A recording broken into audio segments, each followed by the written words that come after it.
Hello everyone, this is Cookies. I've got turn 71, I believe, of Asphodel, and we've built up a few more turns to go ahead and cover in this episode because we're still just going to be stockpiling gems. We do cast a number of simulacrums. This is for our pretenders, and it's going to be for our fairy queens, although this one's delaying a turn to become a dragon master. We also throw up a frost dome. We only have one planned battle, I guess. We got some barbarians raiding Shinyama. Okay. We get hit by a lot of hurricanes. Some tritons are planning to attack us, which they just love doing. We drown a few more panic apostates, and we get them back. And then we get attacked in Baptizer. We do have a raiding group here to defend.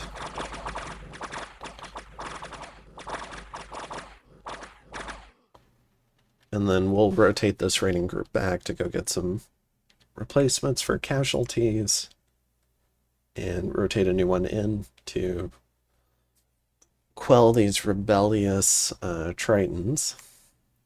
And one of our harpies gets patrolled out.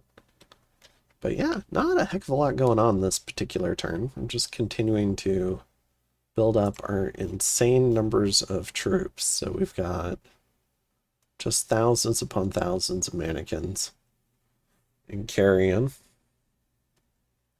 So we're up over 6,000 mannequins now. Here's our mage lineup, which hasn't really grown in quite some time. Otherwise, we're gonna go ahead and be doing a wizard tower here in Cloudcap. That's so we can protect this temple, try to get a little bit more Dominion presence here. Because we are getting kind of dom pushed around here. And then otherwise, not doing much. I think we can pull up foraging. We're getting the orb of elemental fire. I'm not really sure what other artifacts and whatnot I want.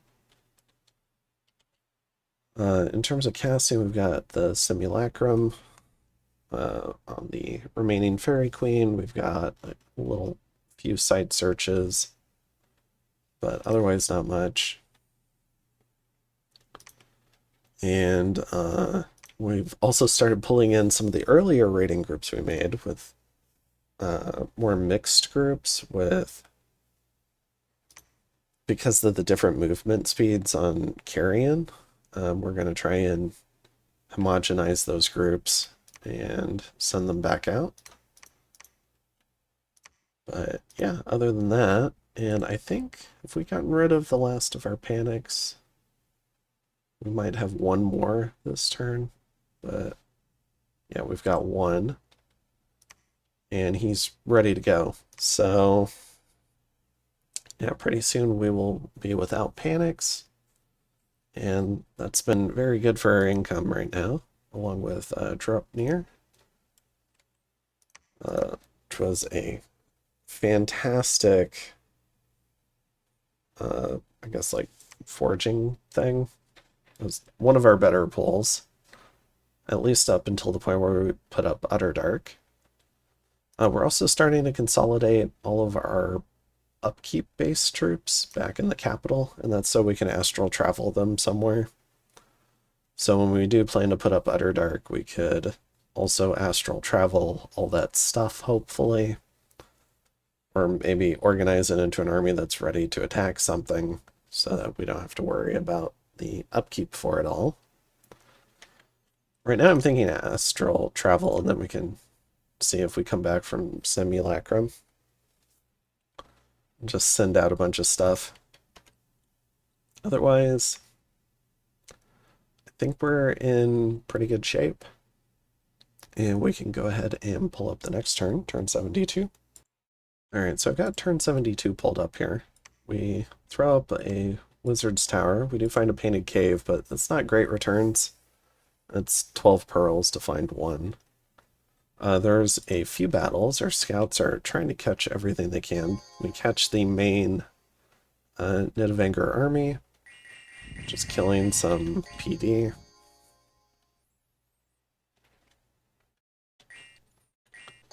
Looks gigantic. Alright. And then we've got Toledo. They would kill so many mannequins. They could probably kill all the mannequins.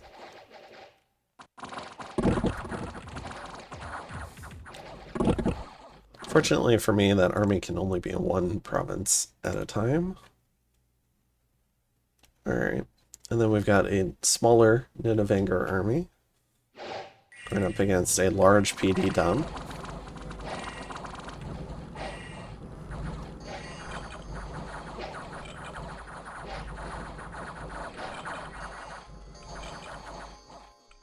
Gets the leadership with the Draconians, I think.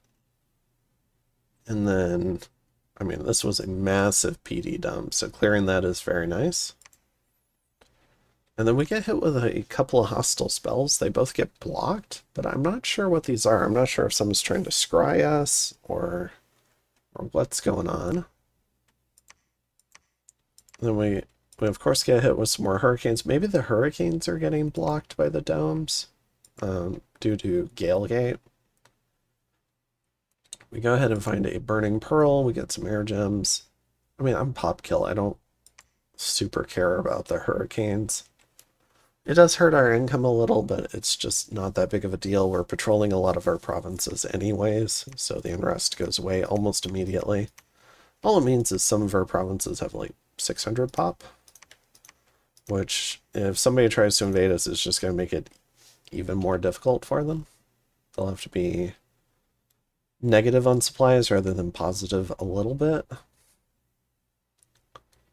And other than that, let's go ahead and take a look. We're forging we've gone back to forging Rings of the False Prophet. We can just field more armies of Sacreds that way, and it's a lot easier to bless them. We're also getting the Green Eye. It's a pin booster that doesn't horror mark. That's going to be our artifact for this turn. I think what I want to do, maybe in my current turn, is get the Alchemy Stone, if I can. If we do want to transmute fire into gold at some point, that could be a way for us to pick up more panics later, but we're also planning to Utter Dark, so I don't know if that's really worth the effort. Alright. It might be worth trying to put up Mother Oak, though, if we get an empty global slot. Because I'm not sure. It doesn't seem like Machaca's planning to put that back up. But I did make an agreement with them where I wouldn't dispel it or anything, and I'll just go ahead and wait, I guess. And I don't want to detract from Enchanted Forests either, which is going to be hilarious, I think. Alright, so that's turn 72. I'll go ahead and pull up turn 73. Alright, so this is turn 73. It's my current turn. We did empower Egg and Air. So we've got multiple Winds of Death casters. We can Magic Face with the Air Hat. We might consider making a second Air Hat sometime soon. We do block more hostile domes. And apparently we blasted the caster with Frost. I don't know what's going on here, but nothing. We haven't been like Flames from the Sky, unlike Nidavengir's armies. So here's the new Flames from the Sky for Dominion 6.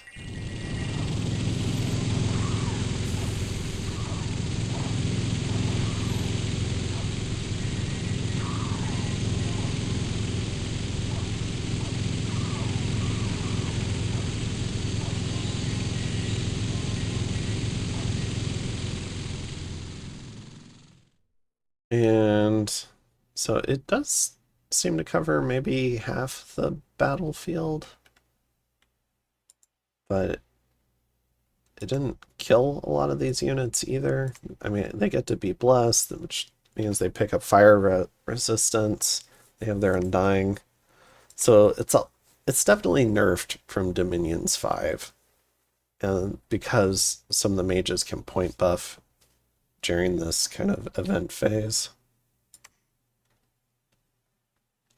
And then we've got another one here.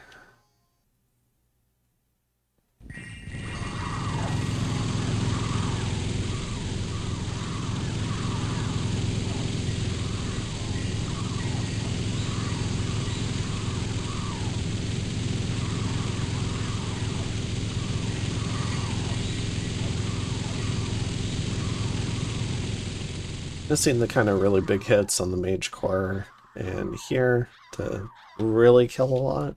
But so all in all, for I think 60 fire gems, unless he's got a discount site, kills 2 commanders, an adept, and 40 shade beasts and 20 Nidalvor. Not a big deal. And then kills 2 adepts over here, a lizard shaman, Seth Burinder apprentice. Now, if he had done back-to-back casts on this same army, because he did kill 180 Nidalvor. I mean, this army took a beating. If he had done 2 or 3 casts on this army, I think that probably would have been a lot more effective. Let's go ahead and see the 2 fights. So this kind of reduced rating force is going to go ahead and roll through some more PD.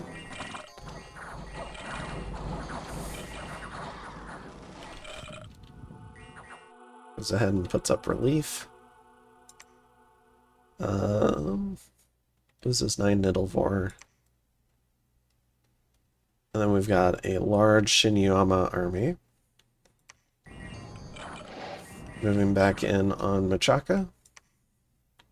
We get hit by more hurricanes.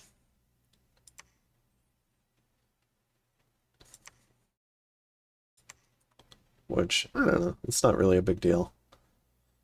And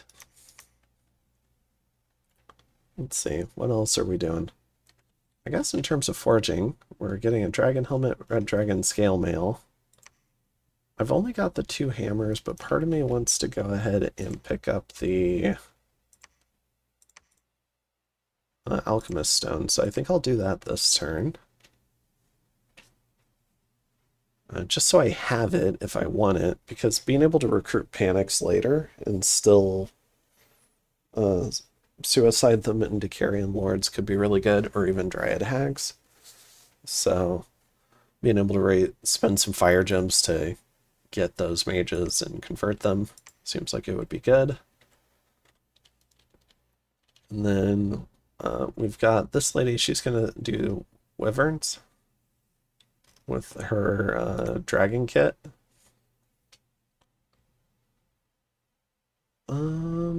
Dragon crown, dragon scepter, and dragon master.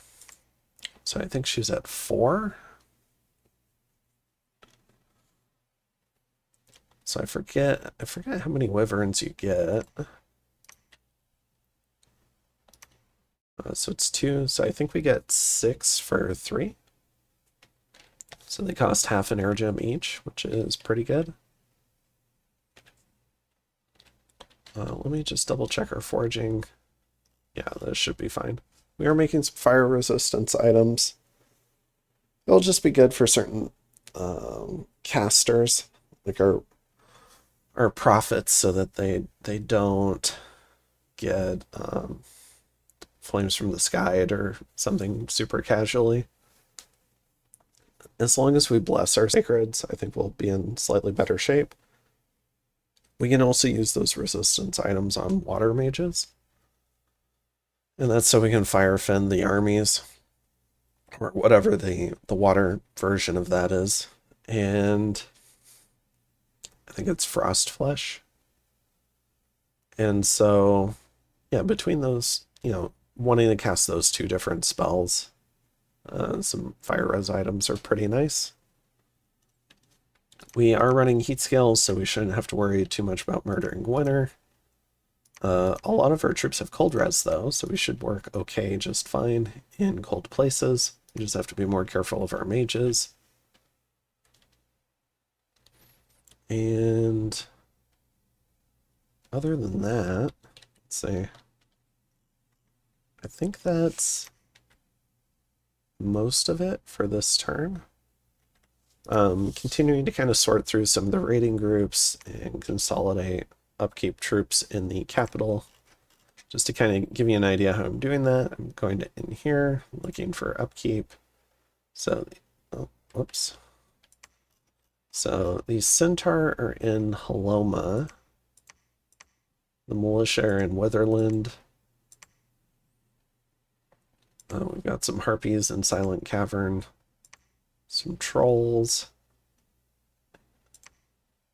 So we're just kind of going through there and trying to slowly work them all back to the capital. Black Centaur are fine. They can stay scattered out in their pre-assigned raiding groups. We've got some more trolls, though, that we want to bring back. And then troll guards. You know, all that sort of stuff. And maybe we can start picking up some Fey troops. It could be a way to add some quality troops to our roster that don't cost upkeep. So I am considering doing some of that. But I think our other fairy queen is out site searching, so maybe we'll pick up a third fairy queen, because this lady is going to be on wyverns for the rest of the game. It's only 3 of our air income. We'll still be able to empower people in air, and it gives us a nice flying component. Could do draconians. Draconians are great. I just kind of wanted to mix it up. So, all right. And I think, I mean, we've got some draconians as well. So, and then we still need to find a way to get more astral mages without so like we did pull an astral random here, so we're going to keep getting these guys. But yeah, getting more astral mages, ideally without spending astral gems, is pretty important. Ideally without spending astral death or nature. Spectral mages are my other favorite way to get some astral access. But we're still saving up here. And we're continuing to save nature. We're getting pretty close to the point where I think we could do our big Enchanted Forests cast. But we're going to go ahead and wait for the Utter Dark potential too. And I'm thinking about saving pearls and doing an Astral Disruption cast to try and clear the global slots needed for those 2 bigger globals. So hopefully we don't bump with them.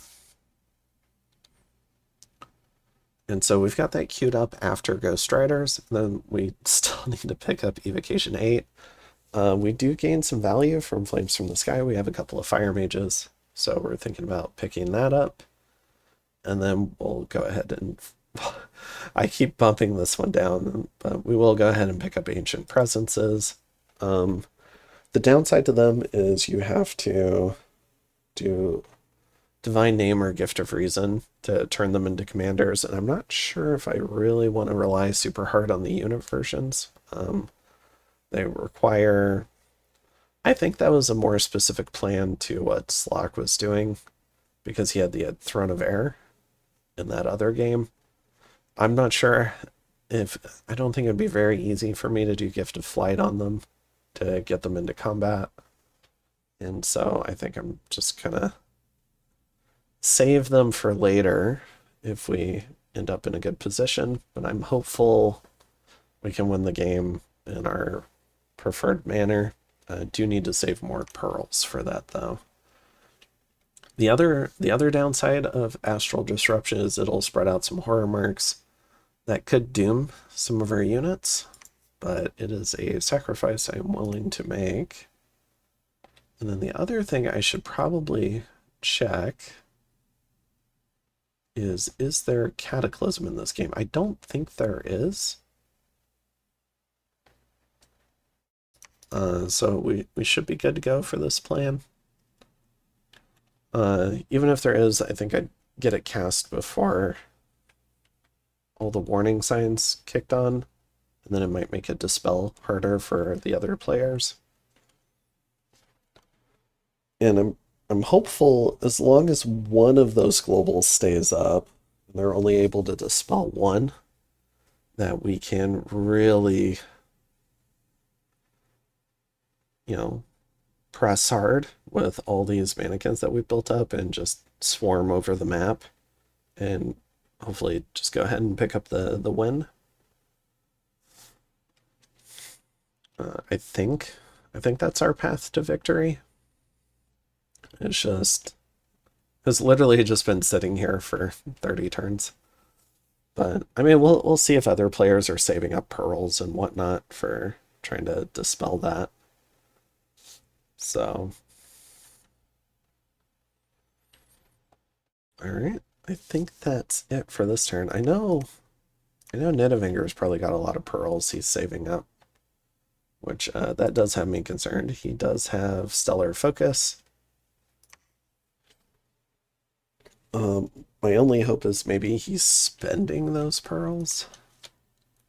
One way to check would be to look at his army and see if there's a lot of astral gear on it.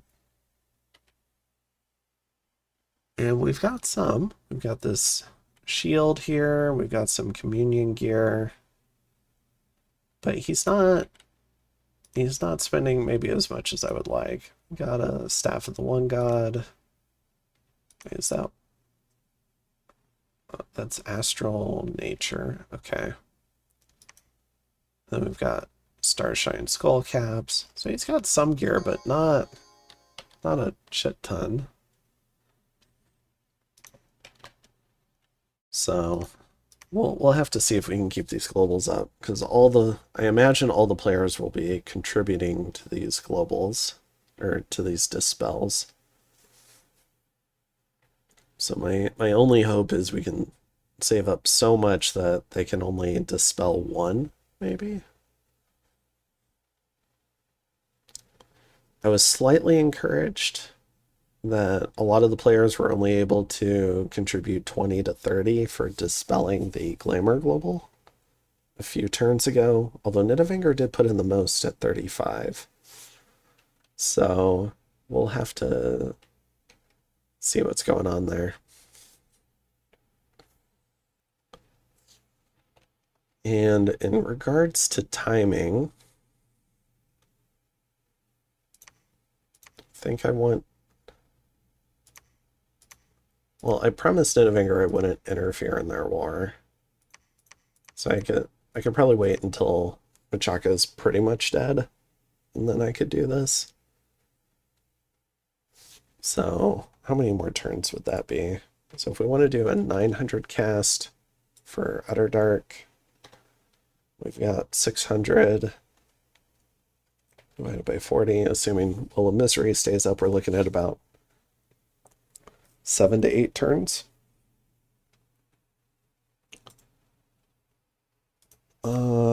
And 7 to 8 turns should give us a little bit more than 100 pearls to try and do our Astral Disruption on all these other globals.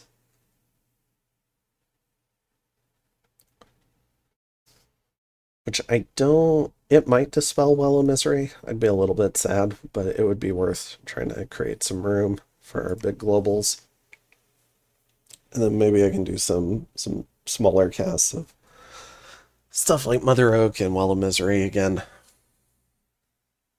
So we've got a pretty good natural death income. I think it's around 19. We've got a pretty decent nature income. And yeah, and then we just start sending all these raiding groups out.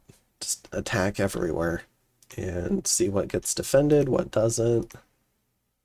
We'll keep rolling together new stuff. If it's Enchanted Forest, we potentially would get a lot of raiding help. And we get Dom pressure with that. With Utter Dark, we get to fight in the dark, which has its own advantages for us. So we'll have to see what's going on there. But yeah, I think that's it for this one. And I will go ahead and see you guys in the next one. Have a good one. Bye.